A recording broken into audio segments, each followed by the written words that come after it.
Na madrugada, enquanto as dores do parto a consumiam, ela chorava ao ver que o marido, além de estar em um bar com outras mulheres, ignorava todas as suas ligações. Desesperada, ela enviou uma mensagem para a pessoa errada. E o que aconteceu em seguida foi além de tudo que poderia imaginar. O ar pesado da noite paulistana parecia entrar pelas frestas da janela do quarto, trazendo consigo um silêncio que gritava mais alto que qualquer barulho da metrópole. Para Camila, deitada de lado na cama espaçosa e fria, o silêncio tinha o som da ausência de Eduardo. O peso em seu ventre de 8 meses era um lembrete constante da vida que crescia dentro dela. Uma menina, sua pequena Laura. Mas esse mesmo peso parecia esmagar o que restava de seu casamento. A cada movimento da bebê, uma mistura de amor e angústia a invadia. Era para ser o momento mais feliz de suas vidas. Ela se lembrava com uma clareza dolorosa do brilho nos olhos de Eduardo quando decidiram tentar engravidar. Ele falava sem parar sobre ensinar o filho a chutar uma bola, a soltar pipa, a ser o seu garotão. A paternidade era o grande sonho dele, ou melhor, a paternidade de um menino. A descoberta de que teriam uma filha em um exame de ultrassom que deveria ser uma celebração foi o marco zero da ruína. Naquele dia, a cor sumiu do rosto de Eduardo. Ele forçou um sorriso para a médica, mas Camila, que conhecia cada nuance de suas expressões, viu o sonho dele se desfazendo em tempo real. Uma menina. Ele repetiu no carro, a caminho de casa, como se a palavra tivesse um gosto amargo. Bom, pelo menos vai ser a princesinha do papai, né? Ele disse, mas a frase soou oca. Um roteiro decorado que não encontrava eco em seu coração. A partir daquele momento, a indiferença se instalou entre eles como uma névoa densa e gelada. Eduardo parou de tocar sua barriga. As conversas sobre o futuro do bebê, antes cheias de entusiasmo, tornaram-se monólogos de Camila, respondidos com monossílabos ou um vago enquanto ele rolava o feed do celular. Ele chegava cada vez mais tarde do trabalho, alegando reuniões e projetos urgentes. Mas o cheiro de perfume feminino, que às vezes se agarrava ao seu colarinho, contava uma história diferente, uma que Camila tinha medo demais de investigar. A rejeição não era apenas a filha que ainda não havia nascido, era a ela. Seu corpo, antes objeto de desejo, agora era alvo de críticas veladas. Você está bem inchada, não acha? Ele comentava com uma falsa preocupação. Cuidado para não se descuidar depois que a bebê nascer. Mulher relaxada perde o marido, ele dizia, disfarçando a crueldade com um tom de conselho. Cada palavra era uma pequena faca que feria sua autoestima, já fragilizada pelas transformações da gravidez. Naquela noite, a solidão era quase palpável. Eduardo havia saído, dizendo que precisava espairecer com os amigos. Eram quase 11 horas, e a cama ao seu lado continuava vazia. Camila se levantou com dificuldade, o corpo protestando, e foi até a cozinha beber um copo d'água. O reflexo no vidro escuro da janela mostrou uma mulher que ela mal reconhecia. O rosto cansado, os olhos fundos, a imensa barriga que parecia carregar não apenas um bebê, mas todo o peso de um casamento fracassado. Ela sentia a filha se mexer, uma pequena onda sob sua pele. Calma, meu amor, sussurrou para o ventre, a voz embargada. A mamãe está aqui. A mamãe te ama muito, não importa o que aconteça. Era uma promessa para a filha e um mantra para si mesma, uma tentativa desesperada de encontrar força em meio ao abandono. Ela voltou para o quarto, pegou o celular e viu que não havia nenhuma mensagem, nenhuma ligação perdida de Eduardo. Ele não se importava se ela estava bem, se precisava de algo. Ele simplesmente não estava lá. E no fundo, Camila sabia que ele não estava apenas ausente fisicamente. Ele havia partido do casamento muito antes de sair pela porta naquela noite. Apoiada nos travesseiros, Camila fechou os olhos, mas o sono não vinha. A imagem de seu reflexo na janela da cozinha a assombrava. Aquela mulher de olhar perdido não era quem ela costumava ser. A verdade, amarga e cortante, era que a indiferença de Eduardo não havia começado com a gravidez, nem mesmo com a descoberta de que teriam uma menina. Aquele foi apenas o catalisador, o evento que tornou impossível para ela continuar ignorando a teia que ele vinha tecendo ao seu redor há anos. A memória traiçoeira a levou de volta no tempo para um período em que o sorriso de Eduardo ainda parecia genuíno e suas palavras doces promessas. No início, o ciúme dele parecia uma forma de cuidado, uma prova de amor. Não gosto do jeito que aquele seu amigo olha para você, ele dizia, e ela, lisonjeada, se afastava do amigo. Suas amigas só querem saber de festa, não entendem que agora somos um casal, que temos nossos próprios programas, ele argumentava, e ela, querendo construir um mundo a dois, diminuía a frequência dos encontros até que os convites pararam de chegar. Cada amiga que se afastava era, aos olhos dele, uma vitória. Para Camila, era mais um tijolo no muro que ele construía ao seu redor.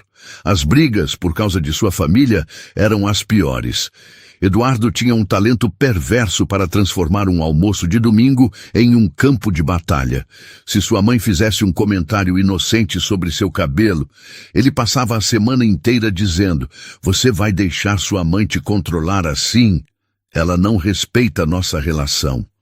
Se seu irmão pedia um conselho, a acusação era imediata. "Sua família não confia em mim. Acham que não sou bom o suficiente para cuidar de você."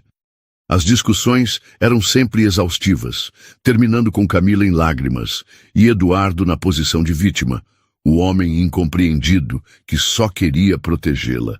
Cansada de ser o pivô de tantos conflitos, ela começou a inventar desculpas para não visitar os pais, para não atender às ligações do irmão. O isolamento era o preço da paz, ou do que ela acreditava ser paz. O controle se estendeu à sua vida profissional com uma sutileza cruel. Camila amava seu trabalho como analista de marketing. Era competente, criativa e tinha um futuro promissor. Mas Eduardo minava sua confiança com a precisão de um cirurgião. Ele lia seus e-mails por cima de seu ombro, criticava seus relatórios, plantava sementes de dúvida sobre seus colegas. "Você não acha que seu chefe está te dando trabalho demais? Ele está te explorando?" Ou, "Cuidado com aquela sua colega, a fulana. Ouvi dizer que ela puxa o tapete de todo mundo." A pressão se tornava insuportável. O ambiente de trabalho, antes uma fonte de realização, virava um ninho de ansiedade e desconfiança. Ela acabou pedindo demissão de 2 empregos que adorava, convencida por ele de que a culpa era do lugar, das pessoas, nunca dele. Ele a consolava, dizendo: "Não se preocupe, meu amor.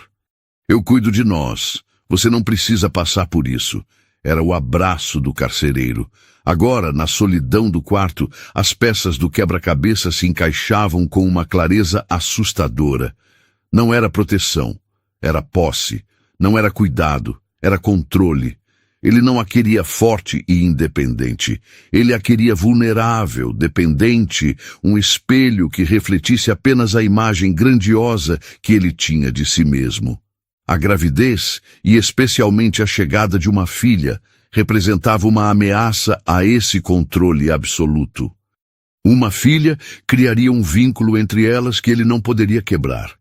Uma filha desviaria para si uma parte da atenção que ele exigia em tempo integral. Um som agudo a tirou de suas reflexões. Era a notificação de seu celular. O coração disparou com uma ponta de esperança. Seria Eduardo? Ela esticou o braço, a barriga dificultando o movimento, e pegou o aparelho. A tela se acendeu, mas não era uma mensagem dele. Era uma notificação de rede social. Um amigo de Eduardo o havia marcado em uma foto. A curiosidade, mais forte que a prudência, a fez clicar. E então ela viu. A imagem era nítida, inconfundível. Eduardo estava em um bar, um copo de uísque na mão, o sorriso largo e despreocupado que há meses não dirigia a ela. Ao seu redor, amigos riam, e ao seu lado, perigosamente perto, duas mulheres que ela nunca tinha visto antes gargalhavam de algo que ele dizia, uma delas com a mão pousada de forma casual em seu braço. O ar fugiu de seus pulmões. Não era uma reunião de trabalho. Não era para espairecer com os amigos. Era uma festa da qual ela fora excluída, uma vida da qual ela não fazia mais parte. E enquanto ela estava ali, sozinha, carregando a filha dele, ele estava lá fora, livre, celebrando uma vida de solteiro que ele nunca pareceu ter abandonado. Uma onda de náusea e dor subiu por sua garganta. Era uma dor diferente, mais profunda que a da rejeição. Era a dor da humilhação, da traição exposta em uma tela de celular. As lágrimas que ela vinha segurando começaram a cair, quentes e silenciosas, e foi então, em meio ao choro convulso, que uma pontada aguda e intensa atravessou seu ventre, roubando-lhe o fôlego e anunciando que a noite estava longe, muito longe de acabar. A tempestade não estava mais se formando no horizonte. Ela acabara de chegar. A primeira contração foi como um raio, uma dor aguda e profunda que partiu de suas costas e se apertou em torno de seu ventre com uma força brutal. Camila arquejou, o choro interrompido pelo choque físico. A mão que segurava o celular caiu sobre o colchão, a imagem de Eduardo sorrindo no bar, congelada na tela, uma zombaria cruel ao seu sofrimento. Ela tentou respirar fundo, como havia aprendido nas aulas de preparação para o parto, mas o ar parecia preso em sua garganta, misturado ao soluço da traição. Não, ainda não. É cedo demais. Ela sussurrou para o quarto vazio, tentando negar a realidade. Estava com 34 semanas. Era cedo, mas seu corpo não ouvia suas súplicas. Poucos minutos depois, outra onda de dor a atingiu, mais longa e mais intensa que a primeira. Era inconfundível. Não era um alarme falso, não era uma das contrações de treinamento que sentira antes. Era real. O trabalho de parto havia começado, deflagrado pelo estresse, pela dor emocional que se transformara em uma urgência física. O pânico começou a se instalar, gelado e paralisante. Sozinha. Ela estava completamente sozinha. A primeira pessoa em quem pensou por puro instinto foi Eduardo. Apesar da raiva, da humilhação, ele ainda era seu marido, o pai da criança. Ele precisava estar ali. Com as mãos trêmulas, ela desbloqueou o celular e discou o número dele. O telefone chamou 1, 2, 3 vezes. Na quarta, a chamada caiu na caixa postal. Eduardo, sou eu, ela disse, a voz falhando, entrecortada pela respiração ofegante. Acho que está na hora. A bolsa não estourou, mas as contrações, elas estão fortes. Por favor, me liga, eu preciso de você. Ela desligou e esperou, o coração martelando contra as costelas. Nada. Tentou de novo. Desta vez, a chamada foi direto para a caixa postal. Ele havia desligado o celular ou, pior, a estava ignorando. Uma terceira tentativa confirmou seu maior medo. O toque soou uma única vez, antes de ser silenciado. Rejeitado. Ele viu o nome dela na tela e ativamente recusou a chamada. A compreensão a atingiu com a força de um soco. Ele não estava apenas se divertindo. Ele estava deliberadamente a excluindo, a silenciando, a abandonando no momento em que ela mais precisava dele. Uma nova contração a dobrou sobre si mesma e um gemido de dor escapou de seus lábios. O pânico deu lugar ao desespero. Quem mais ela poderia chamar? Sua mente correu por uma lista de nomes que se tornara dolorosamente curta. Suas amigas. Ana morava em outra cidade agora, e Lúcia, sua melhor amiga desde a faculdade, mal falava com ela desde a última briga que Eduardo provocara, acusando-a de ser uma má influência. Seria humilhante demais ligar para Lúcia no meio da noite, depois de meses de silêncio, para pedir uma ajuda tão desesperada. Sua família. Sua mãe morava no interior, a 2 horas de carro, e tinha problemas de pressão alta. Uma ligação como aquela no meio da madrugada poderia fazer mais mal do que bem. Seu irmão estava viajando a trabalho. Eduardo, com sua estratégia metódica e cruel, havia conseguido. Ele a isolara tão completamente que no momento de sua maior vulnerabilidade, ela não tinha a quem recorrer. Estava em uma ilha e a maré estava subindo rápido. As lágrimas agora eram de puro pavor. Ela precisava chegar ao hospital, precisava de ajuda. A dor estava se tornando mais frequente, mais avassaladora. Ela decidiu tentar uma última vez com Eduardo. Não com uma ligação que ele poderia rejeitar, mas com uma mensagem. Talvez, se ele lesse as palavras, a urgência a atingiria. Com os dedos escorregadios de suor, ela abriu o aplicativo de mensagens. A conversa recente com ele ainda estava no topo, vazia de respostas. Eduardo, as contrações estão de 5 em 5 minutos. Estou sozinha e com muita dor. É a Laura. Ela vai nascer. Preciso ir para o hospital agora. Por favor, vem para casa. Ela digitou rápido, a visão embaçada pelas lágrimas e pela dor que começava a se anunciar novamente. Apertou enviar com um sentimento de urgência e, em seguida, num impulso de desespero, pensou em mandar a mesma mensagem para seu irmão, mesmo sabendo que ele não poderia ajudar, talvez apenas para que alguém de sua família soubesse o que estava acontecendo. Abriu a lista de contatos, o dedo pairando sobre o nome Roberto, seu irmão. Mas uma nova contração, a mais forte de todas até então, a fez se contorcer e o celular escorregou de sua mão. Ela o pegou de volta rapidamente, o polegar batendo desajeitadamente na tela para reenviar a mensagem.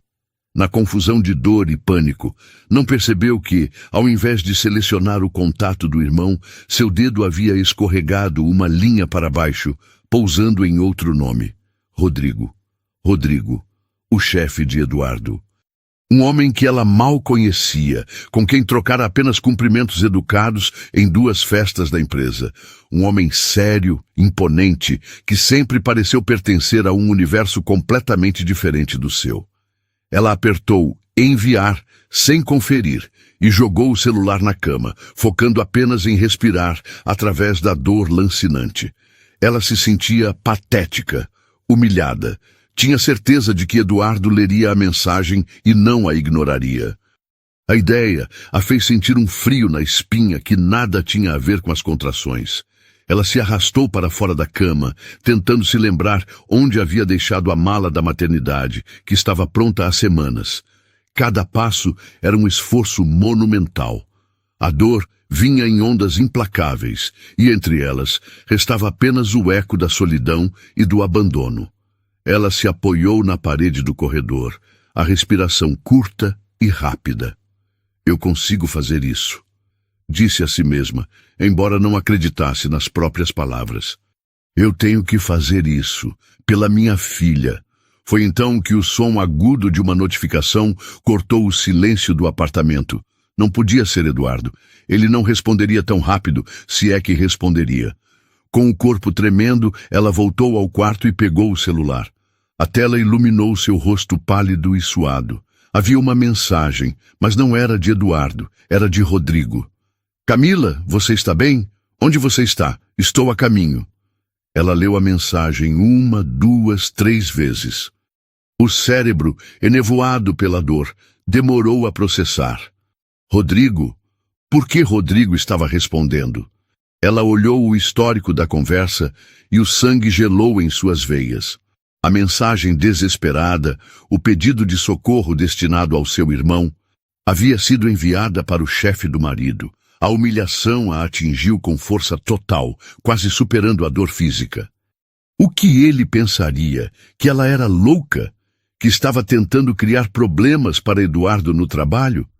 Mas antes que pudesse digitar uma resposta, corrigindo o erro terrível, Outra mensagem dele chegou.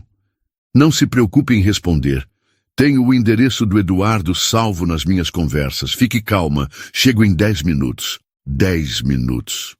Em 10 minutos, o chefe de seu marido, um quase estranho, estaria em sua porta para levá-la ao hospital, enquanto o próprio pai de sua filha a ignorava para beber com outras mulheres em um bar. A situação era tão absurda, tão surreal, que por um instante ela quase riu.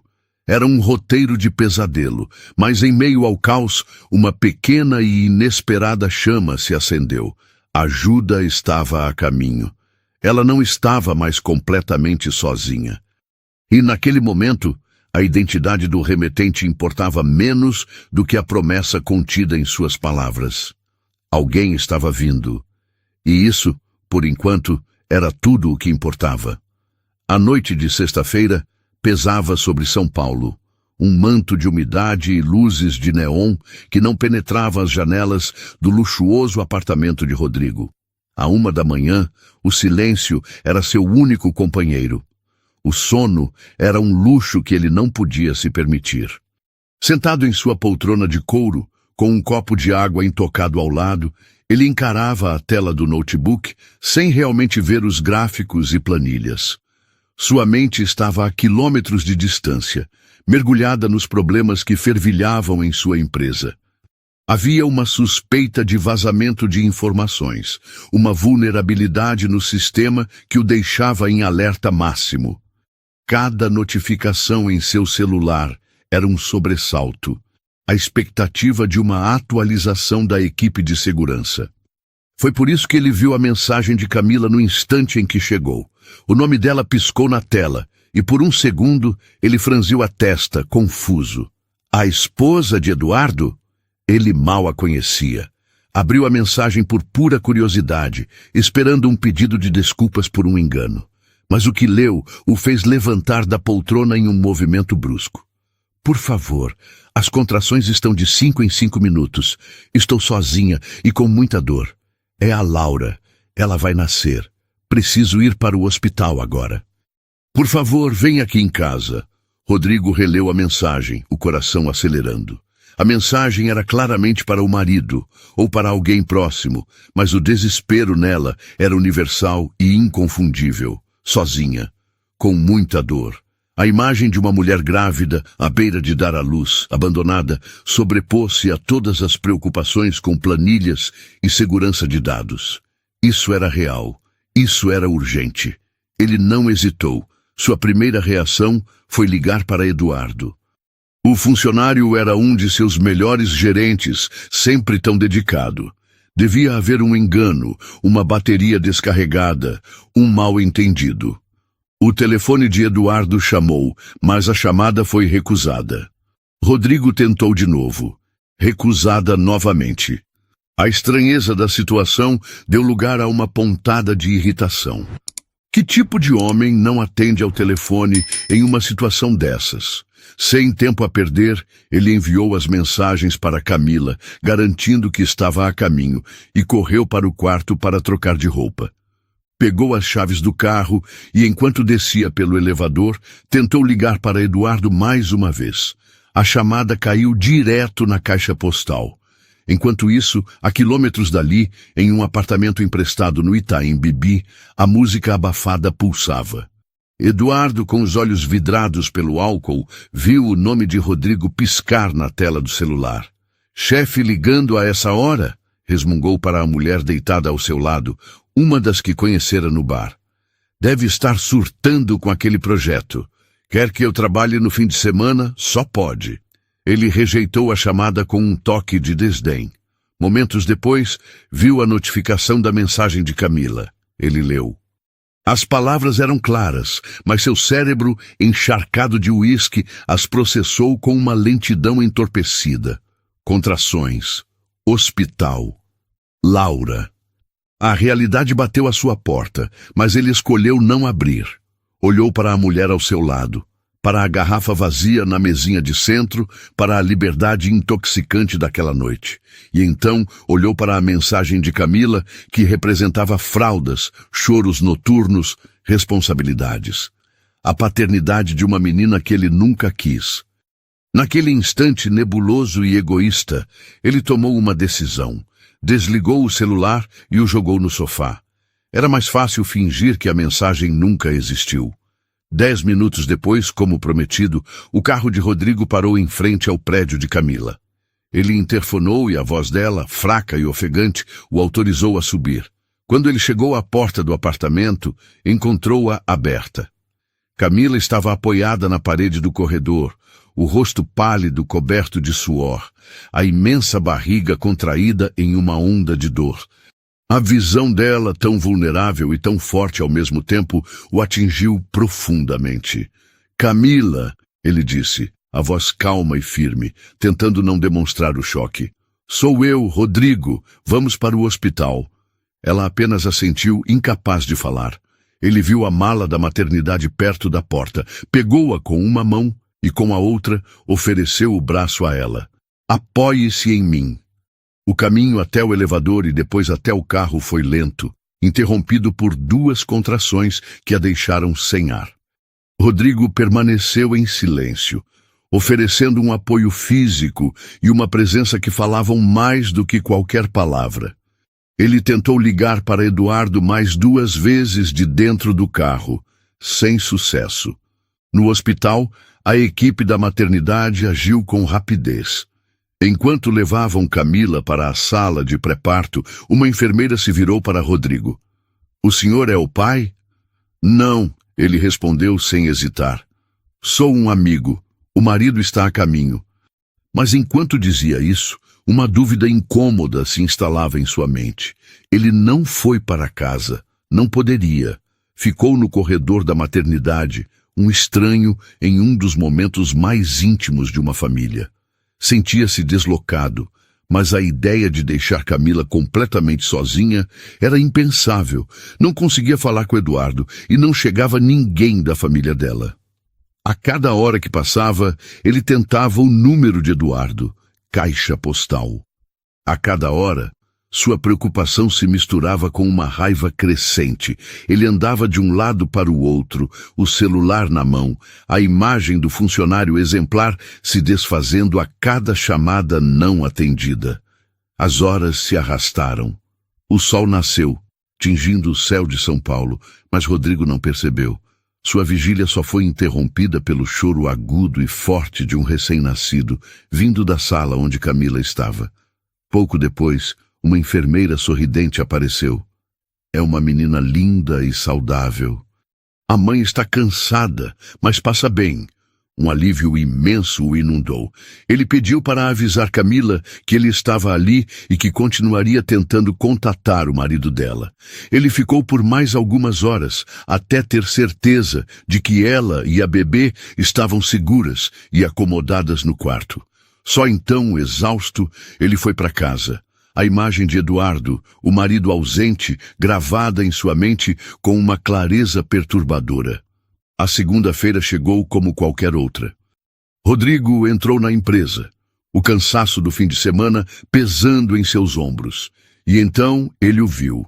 Eduardo estava em sua mesa, rindo de uma piada com um colega, uma xícara de café na mão, como se nada no mundo tivesse acontecido. Ele não parecia um homem que acabara de se tornar pai, nem um marido preocupado. Parecia normal. Normal demais.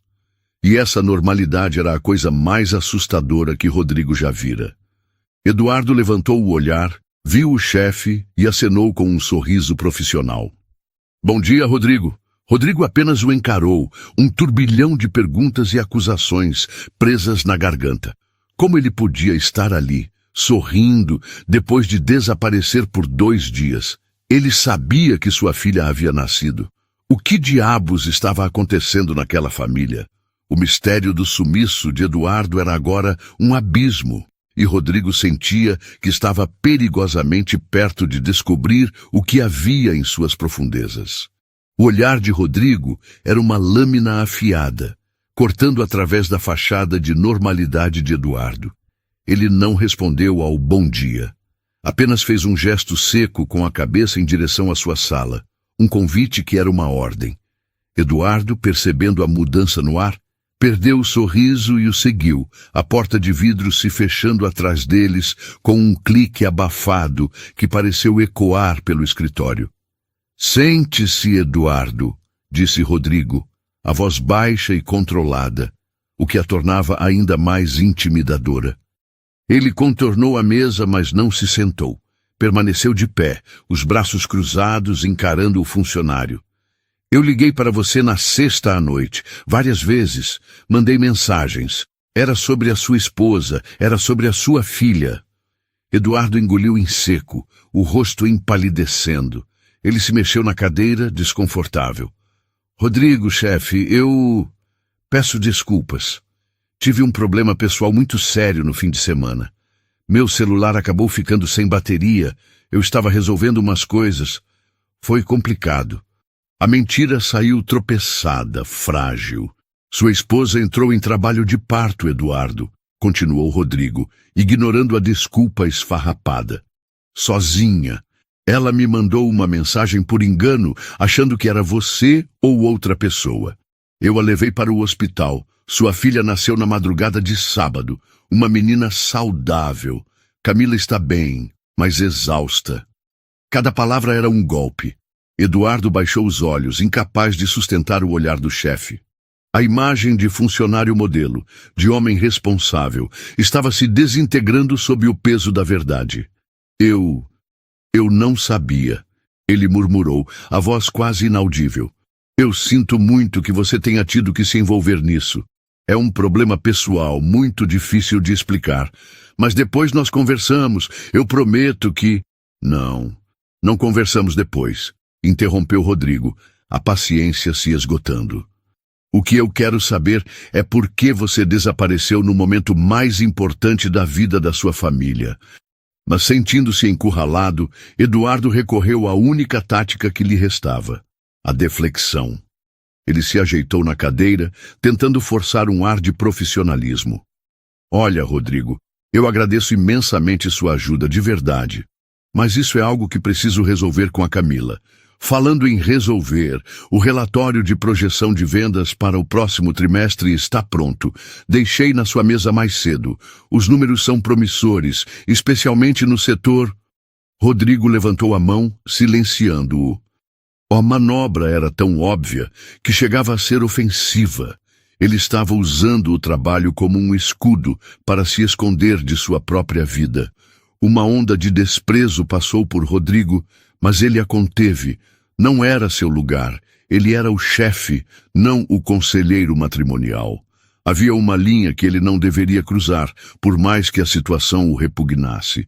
"Encontrei o relatório aqui", disse ele, a voz fria como gelo. "Volte para a sua mesa." Eduardo levantou-se rapidamente, aliviado por escapar. "Obrigado, chefe, e de novo desculpe pelo transtorno." Ele saiu da sala sem olhar para trás, deixando Rodrigo sozinho, com a certeza amarga de que havia algo terrivelmente errado ali. A desculpa de problemas pessoais não cobria o abandono deliberado que ele testemunhara. Havia uma escuridão em Eduardo que ele só agora começava a perceber. Naquela mesma tarde, o sol se punha, pintando o céu de laranja e roxo, enquanto Camila finalmente recebia alta. Seu irmão, Roberto, chegou naquela manhã, o rosto cheio de preocupação após uma mensagem vaga que ela conseguiu enviar. Ele a ajudou com a papelada, segurou a pequena Laura com um jeito desajeitado e amoroso e, final da tarde, a conduziu para fora do hospital. A viagem de volta para casa foi silenciosa. Camila estava exausta, o corpo dolorido, as emoções um nó cego em seu peito.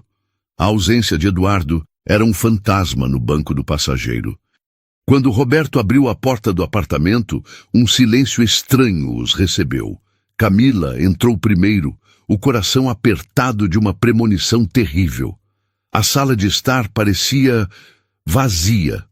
O videogame de Eduardo, que sempre ficava sob a televisão, havia sumido.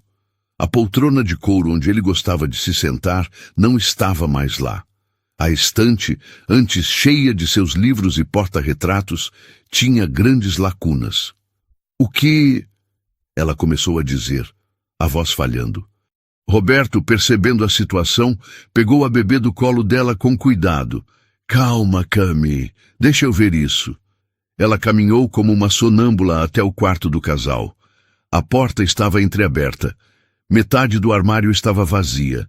As gavetas de Eduardo abertas e reviradas. Suas roupas, seus sapatos, seus pertences, tudo se fora. E então ela viu.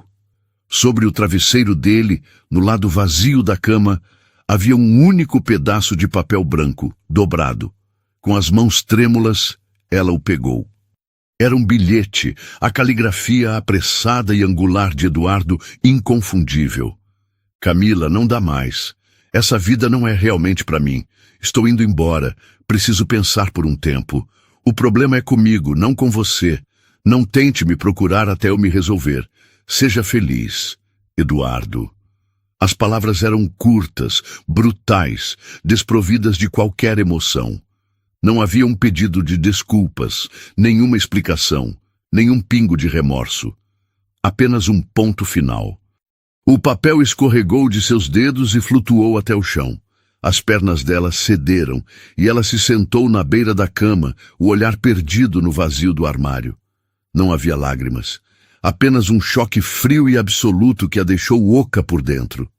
Roberto entrou no quarto, o rosto uma máscara de fúria contida. Ele viu o bilhete no chão, o pegou e leu. Desgraçado! Ele rosnou, amassando o papel na mão. Covarde!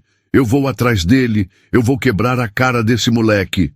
Não, a voz de Camila saiu, surpreendentemente firme. Não, Roberto, por favor. Ele se virou para ela chocado. Como não? Camila, olha o que ele fez. Ele te abandonou, com uma filha recém-nascida. Eu sei o que ele fez, ela disse, levantando o olhar para o irmão. Havia uma nova e frágil determinação em seus olhos. Ir atrás dele não vai mudar nada, só vai piorar as coisas. Ela respirou fundo, a primeira respiração que parecia realmente encher seus pulmões em dias. Eu só te peço uma coisa. Não comente nada com a mamãe, nem com ninguém. Eu não quero a pena deles. Eu não quero que ela se preocupe. Por favor, prometa. Roberto a olhou, a raiva em seu rosto dando lugar a uma profunda tristeza e admiração pela força da irmã. Ele se sentou ao lado dela e a abraçou. Eu prometo, Cami, não vou contar, mas eu não vou te deixar sozinha. Eu não tenho muita grana, você sabe, mas vou te ajudar no que eu puder. Nós vamos dar um jeito, nós três.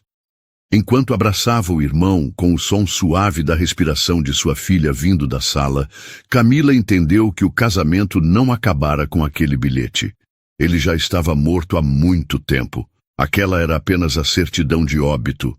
A vida que ela conhecia havia sido demolida, e sobre os escombros ela teria que construir algo novo, tijolo por tijolo.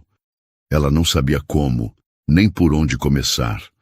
Só sabia que não estava mais esperando por um salvador. A única pessoa que poderia salvá-la era ela mesma. E a batalha estava apenas começando. Os dias que se seguiram foram um borrão de mamadas na madrugada, trocas de fraldas e um silêncio pesado que preenchia os espaços vazios do apartamento. A presença constante de Roberto na primeira semana foi a única âncora de Camila. Ele cozinhava, limpava e cuidava de Laura para que ela pudesse tomar um banho ou dormir por 1 hora ininterrupta. Mas ele tinha sua própria vida, seu próprio trabalho, e logo precisou voltar à sua rotina, deixando Camila e a pequena Laura sozinhas, com o eco do abandono. Enquanto isso, na empresa, Rodrigo observava Eduardo com uma desconfiança crescente.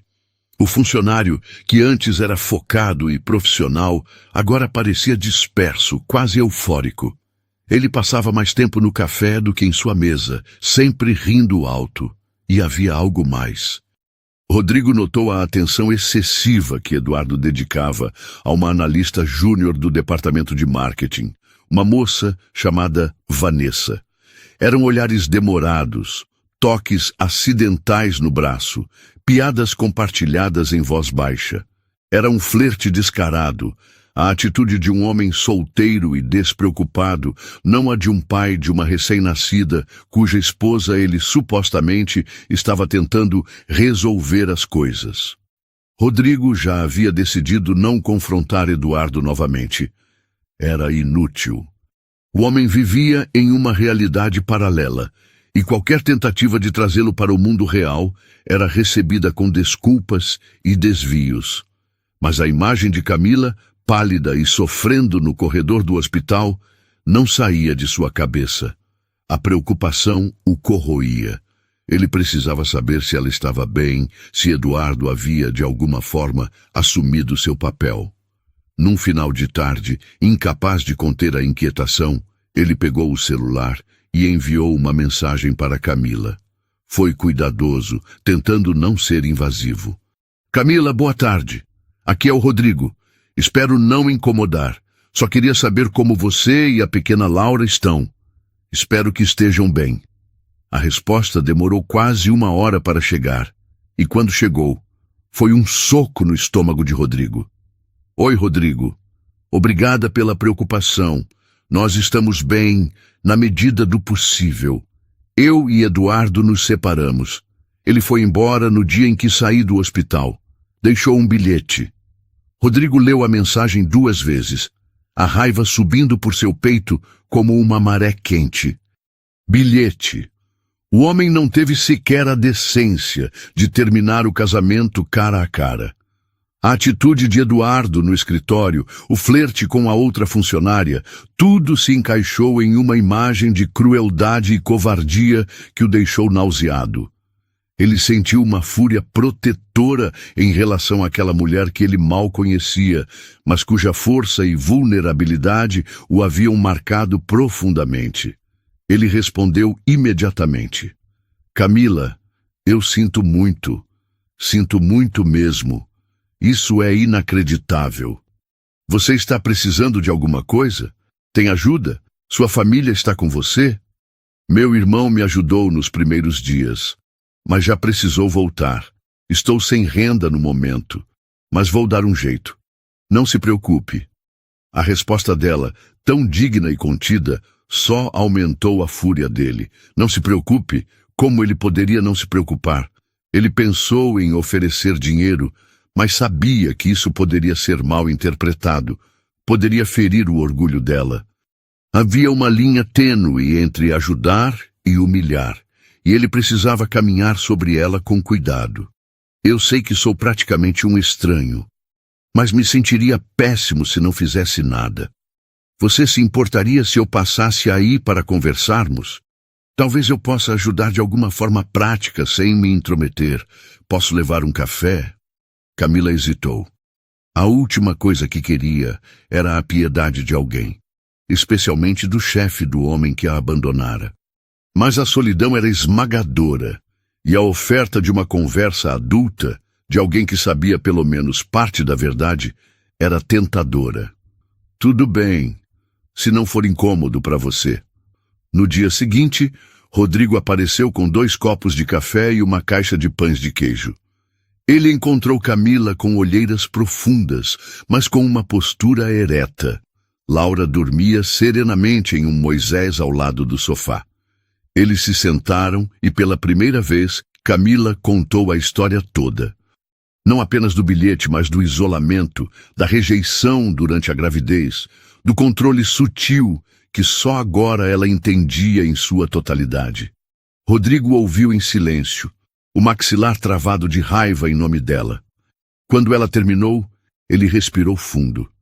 Camila, o que o Eduardo fez é monstruoso, e eu me sinto parcialmente responsável por nunca ter percebido nada, por tê-lo em tão alta conta profissional. A culpa não é sua, ela disse, a voz firme. Ele é um bom ator. Eu quero ajudar, ele disse direto. Mas não quero que se sinta desconfortável. Me diga, o que você fazia antes de tudo isso? Eu era analista de marketing, mas também sou formada em letras. Sou fluente em inglês, morei 1 ano em Londres. Os olhos de Rodrigo se iluminaram. Fluente em inglês? Ele repetiu, uma ideia se formando em sua mente. Camila, isso é ótimo. É mais do que ótimo. É uma ferramenta. Ele se inclinou para a frente, a energia mudando de compaixão para planejamento. Você já pensou em dar aulas particulares? Aulas lúdicas para crianças? Há uma demanda enorme por isso, pais que querem que os filhos aprendam desde cedo de forma divertida. Camila o encarou surpresa. Eu não sei, nunca pensei nisso. Pense agora. Ele insistiu com um entusiasmo contagiante. Você pode começar com poucos alunos no seu tempo aqui em sua casa mesmo. Isso te daria uma renda e flexibilidade para cuidar da Laura. Ele pegou o celular. Eu conheço algumas pessoas. Tenho uma filha de 7 anos, a Sofia. Ela adoraria. E posso falar com mais alguns amigos do condomínio. Posso te garantir seus primeiros alunos. Ele fez mais do que isso. Na semana seguinte, Rodrigo não apenas indicou 3 alunos, incluindo sua própria filha, como também apareceu no apartamento de Camila com uma pequena lousa branca, canetas coloridas e alguns livros infantis em inglês. Um kit de boas-vindas para a nova professora, ele disse com um sorriso. Quando Camila tentou argumentar, ele a interrompeu. Considere um adiantamento. Você me paga com as primeiras aulas da Sofia. Era uma ajuda prática, discreta, que preservava a dignidade dela. Ele não estava dando esmolas. Estava abrindo uma porta, oferecendo uma ferramenta para que ela mesma pudesse reconstruir sua vida. Pela primeira vez em meses, Camila sentiu uma fagulha de esperança. Não era apenas sobre o dinheiro. Era sobre a possibilidade de ter algo seu novamente, uma identidade além de mãe ou esposa abandonada. Era o primeiro passo em um caminho que ela ainda não conseguia enxergar por completo, mas que, ao menos, parecia levar para longe da escuridão. E a rotina de Camila se transformou. Os dias, antes marcados por uma solidão cinzenta, ganharam cor com as risadas de crianças e o som de canções em inglês. Sofia, a filha de Rodrigo, era sua aluna mais entusiasmada. 2 vezes por semana, Rodrigo a trazia para a aula e, enquanto esperava, às vezes ficava para um café rápido. Eram conversas breves sobre o progresso de Sofia, sobre as noites mal dormidas de Laura, sobre trivialidades que construíam uma ponte de familiaridade e respeito sobre o abismo de suas circunstâncias. Para Camila, aquela interação era um sopro de normalidade, uma janela para um mundo que ela pensava ter perdido. No entanto, no ambiente hermético e competitivo da empresa, essa ponte era vista com outros olhos. A narrativa se teceu rapidamente, alimentada por olhares furtivos e sussurros no corredor. Rodrigo, o chefe poderoso, visitando a ex-esposa de um funcionário, ajudando-a. A conclusão para mentes que se alimentam de intrigas era óbvia e maliciosa. O boato se espalhou como um vírus. Rodrigo e Camila estavam tendo um caso. Ele não a ajudava por bondade, ele a visitava por interesse. A história era perfeita em sua sordidez. O chefe que rouba a mulher do funcionário. Eduardo, imerso em sua nova vida de solteiro e no flerte com Vanessa, foi um dos últimos a ouvir. A fofoca chegou a ele através de um colega, dita com um tom de falsa solidariedade. Cara, que situação chata. O pessoal tá comentando do Rodrigo e da sua ex.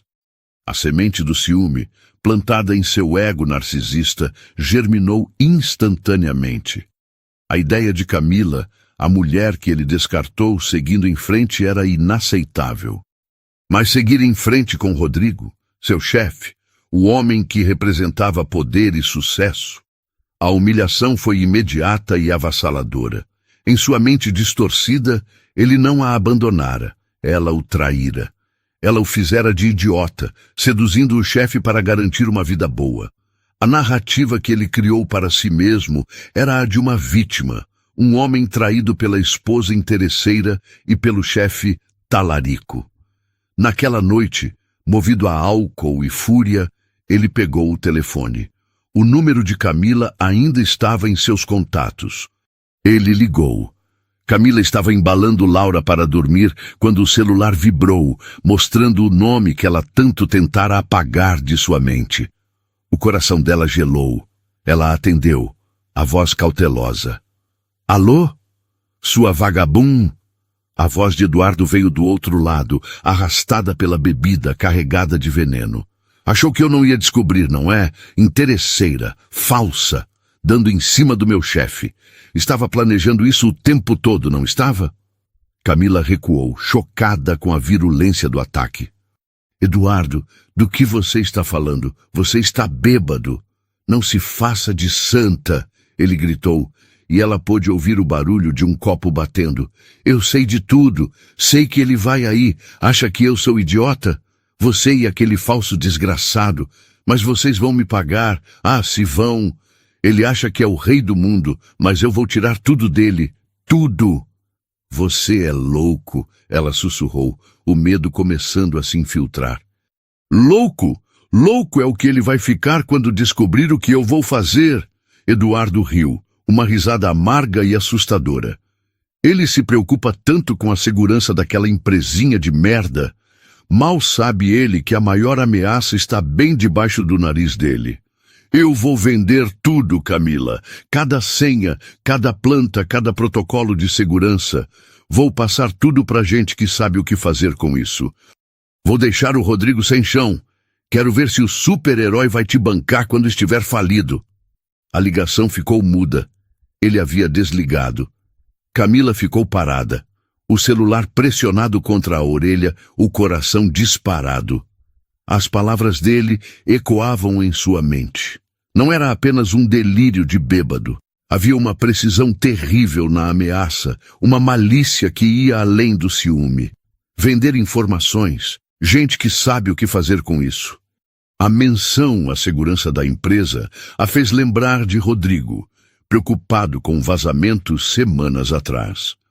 O medo por si mesma foi substituído por um pânico ainda maior.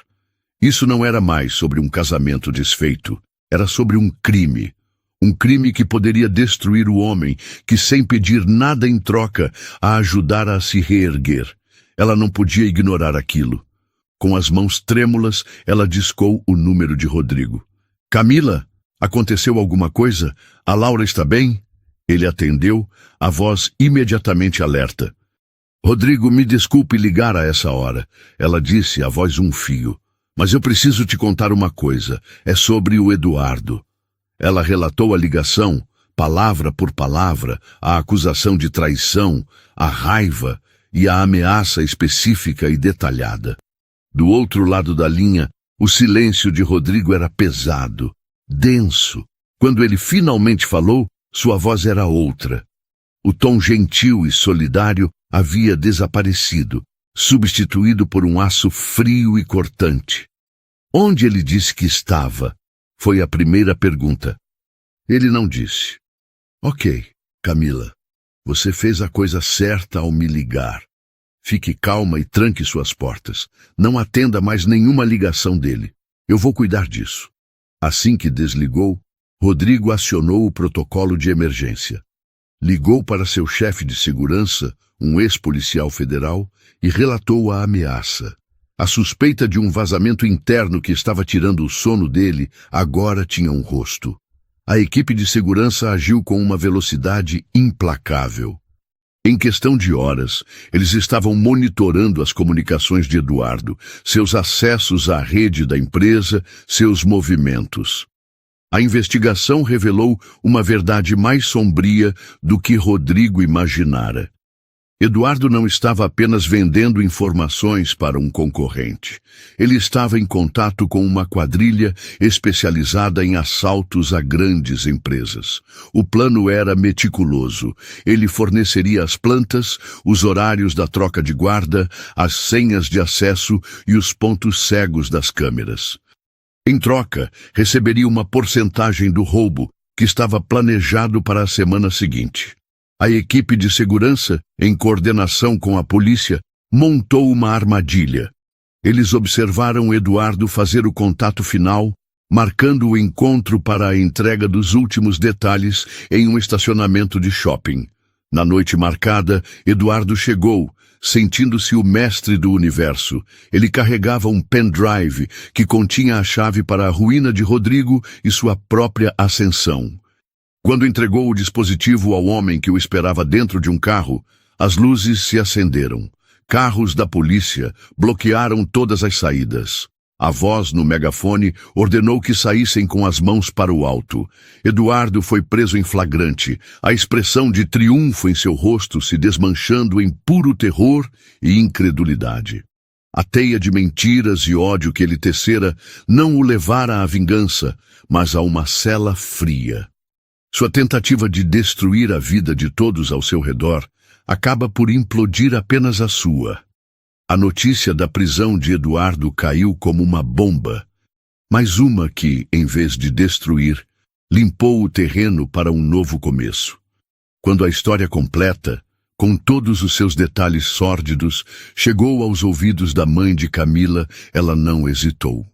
Fez as malas em sua cidade no interior, e no dia seguinte estava na porta do apartamento da filha, com um abraço que dizia tudo o que as palavras não conseguiam e uma determinação feroz no olhar. "Você não está mais sozinha", ela disse. E pela primeira vez, Camila acreditou plenamente nisso. A presença da mãe foi transformadora. Com a avó coruja cuidando de Laura, Camila ganhou tempo e paz de espírito.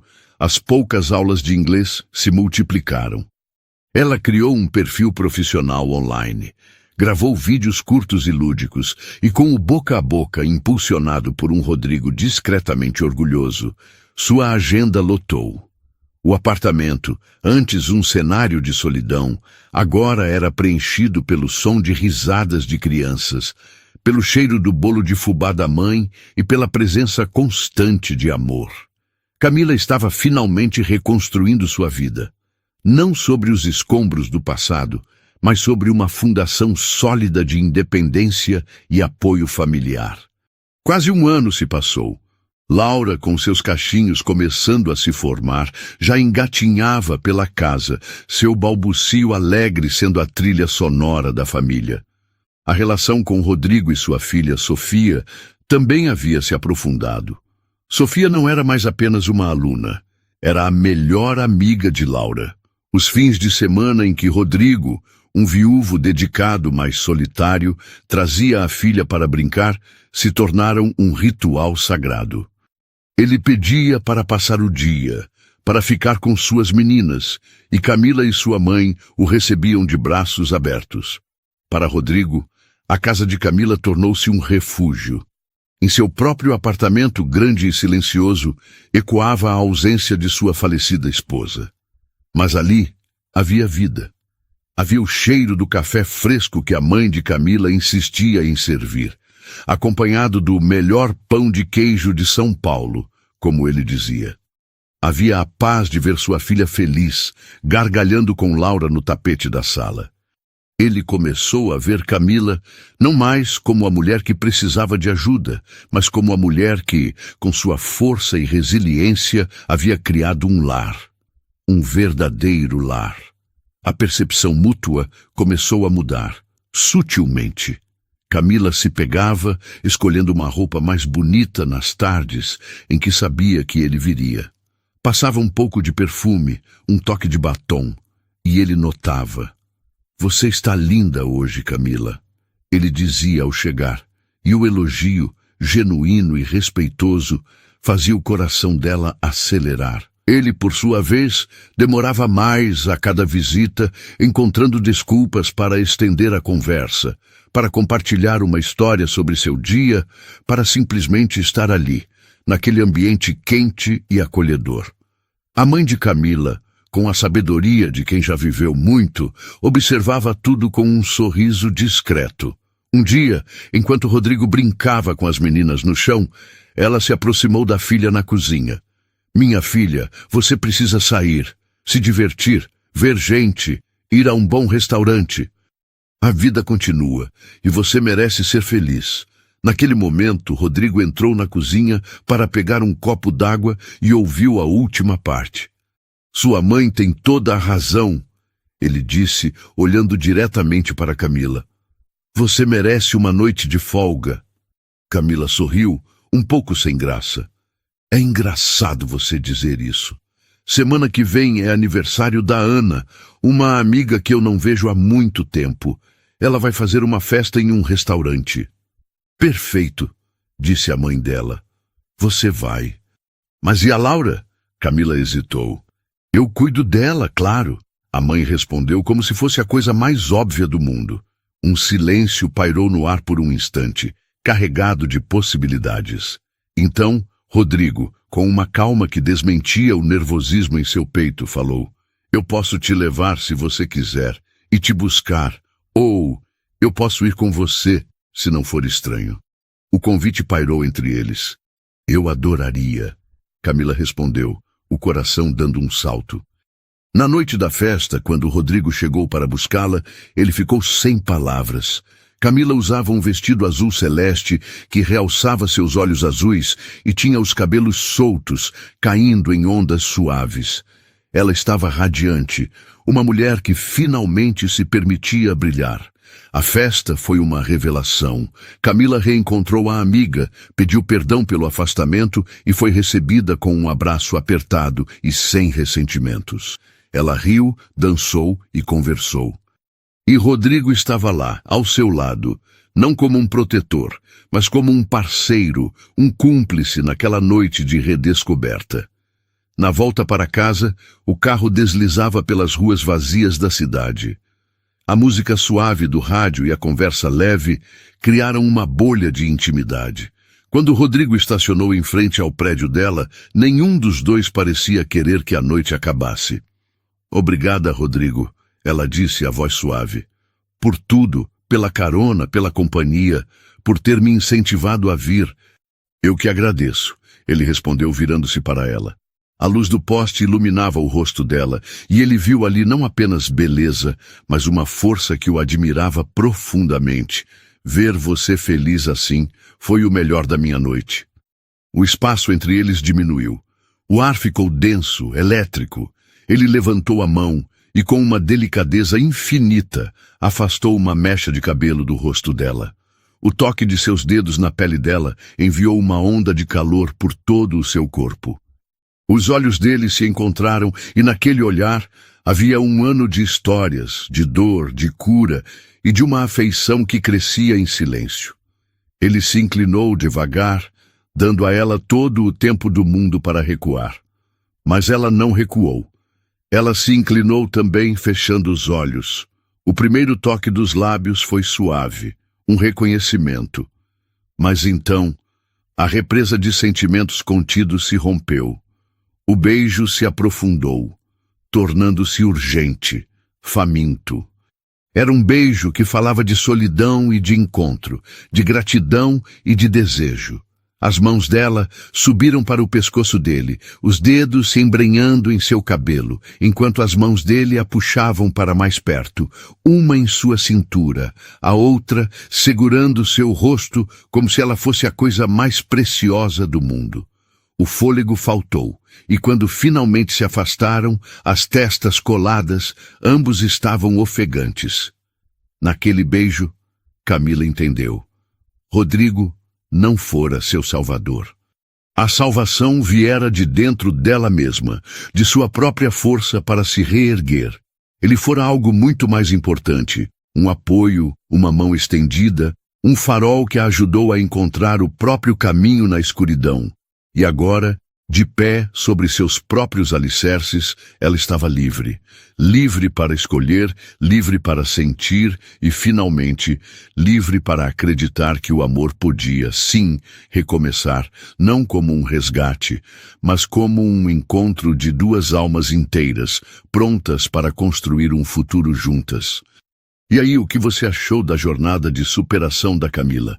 Deixe sua nota de 0 a 10 aqui nos comentários. Sua opinião é muito importante para mim. E se você gostou e quer ver mais histórias como essa, não se esqueça de curtir o vídeo e, o mais importante, se inscrever no canal para não perder nenhuma das nossas próximas histórias da vida real. A gente se vê na próxima história. Obrigado.